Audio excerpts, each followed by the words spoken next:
Ами, дава ми много, но аз смятам, че процесът е двустранен.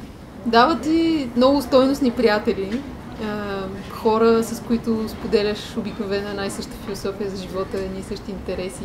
И едно много голямо удовлетворение от това, че правиш нещо полезно и хубаво, което не може да бъде измерено с пари. И всъщност някакси доказва тезата, че най-хубавите неща в живота не могат да бъдат измерени с пари.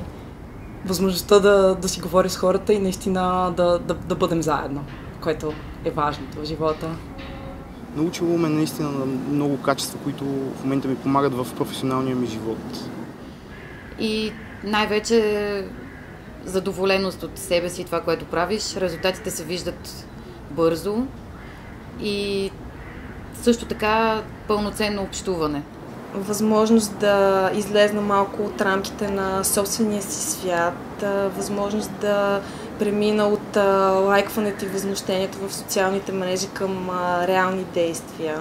Ами доброволчеството ми дава лично удовлетворение, често казвам, и не очаквам да получа нещо в замяна, защото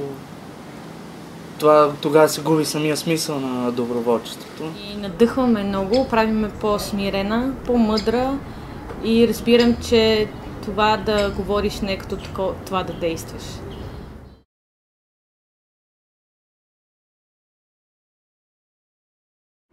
По принцип, доброволчеството взима само това, което ти му позволиш да ти вземе. Малко емоционална енергия. Внимание, концентрация, време. Съня, моментите, в които осъзнаваш, че си станал малко невротичен. Може би част от приятелите, но всичко изиска жертви. Взима ми от ината, от тесногръдието ми взима много. Грижите, проблемите, това ми взима. Всъщност то не бих казала, че ти взима нещо в негативен смисъл. По-скоро ти взима, да кажем, от свободното време. Но в крайна сметка, като се обърнеш назад и като погледнеш, че това свободно време си го дал за нещо, което е някаква кауза, в която ти вярваш и си заслужава да подкрепяш, не можеш да го тълкуваш, че ти е взело нещо.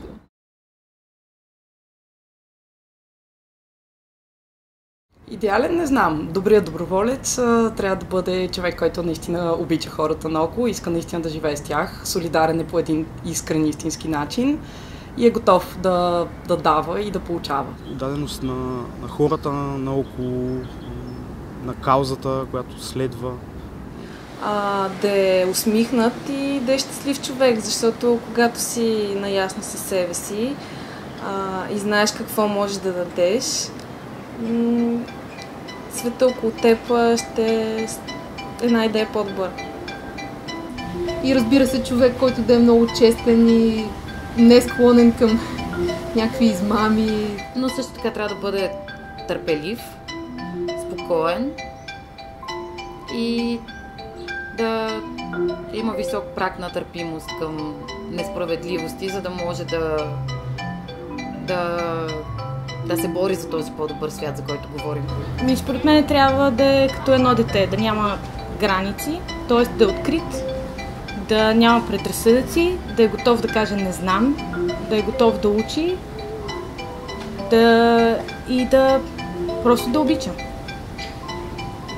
И само любов и каузата да бъде неговата, да бъде нещо, което е истински важно за него, защото така е лесно да даваш. И ако всеки даде по нещо малко, света наистина ще бъде по-добър.